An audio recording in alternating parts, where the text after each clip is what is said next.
Prajapati Mahesh, SP સતસેવા foundation, Rajkot, રામાપી ચોકડી, શાસ્ત્રી નગર 19/4 શેરી number. SP સતસેવા ફાઉન્ડેશનની છેલ્લે 2 મહિનાથી આપણે જલસેવાનો રથ ચાલુ છે। આપણે જે આ બધો સીમ વિસ્તાર છે એમાં બધી પાણીની આપણે કુંડી મેકેલી જ છે જલસેવાની, અને અહીંથી બપોરે 1 વાગે જલસેવાનો રથ નીકળે, સાંજે અત્યારે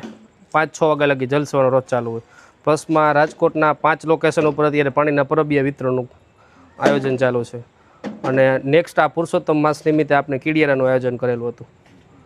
અને અવનવા આવા આયોજન એસપી સતસેવા ફાઉન્ડેશન કરતી જ રહે છે। અને કીડિયારાનું જે આયોજન કર્યું ને એ અનેરું આયોજન હતું, તો સર્વ રાજકોટવાસીઓને એક નમ્ર વિનંતી છે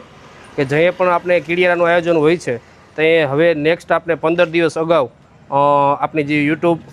ફેસબુક અને ઇન્સ્ટા જે એસપી સતસેવા ફાઉન્ડેશનની બધી ચેનલો છે જ, એ ચેનલો ઉપર બધા રાજકોટવાસીઓને જોડાવા માટે નમ્ર અપીલ કે જેથી કરી કાંઈ નેક્સ્ટ આપણે આયોજન હોય તો અગાઉથી તમને આપણે જાણકારી રહીએ અને આપ એસપી સતસેવા ફાઉન્ડેશનની સેવામાં જોડાઈ શકો। રાજકોટવાસીઓ બધા કીડિયારું ભરતા જ હોય છે, કોઈ ઘઉંના લોટમાં મિશ્રીને મિક્સ કરીને, ચોખાના લોટ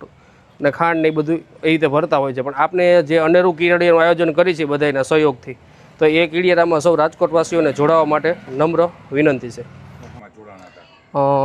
હમણાં જે આયોજન કર્યું ને એમાં 300 શ્રીફળ હતા અને 125 કિલો જેવી બધી સામગ્રી હતી।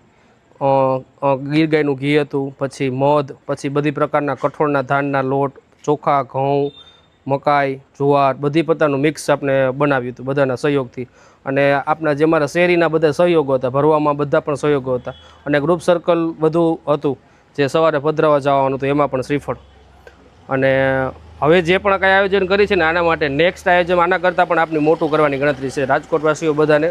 નમ્ર અપીલ છે કે જેથી કરીને આમાં જોડાવ, જો આપ ચોખાનો લોટ કે જે કાંઈ જે સહયોગ આપી શકતો હોય, ઘઉંના લોટનો સહયોગ આપો, અને સ્વૈચ્છિક આપણે જે આયોજન હશે તે તમે પાછું આપી અને પછી જે આપણું કીડિયારું કમ્પ્લીટ થઈ જાય બધું, પછી આપણે જે વિસ્તારમાં જવું હોય એ વિસ્તારમાં આપ લઈ અને ભરવા માટે જઈ શકો છો।